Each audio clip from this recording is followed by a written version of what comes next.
So ipapa-HPG na natin tong Nissan Terra natin na 2000, ano nga ba to?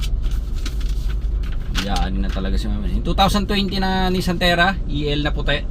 Yung pinreserve last time. So ilalabas na to.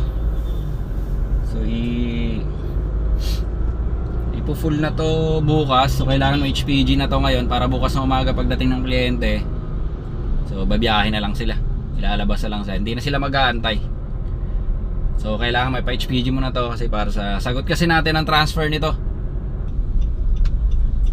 So para at least bukas pagtapos ng bayaran, di ba? Wala silang iintindihin, wala silang aantayin.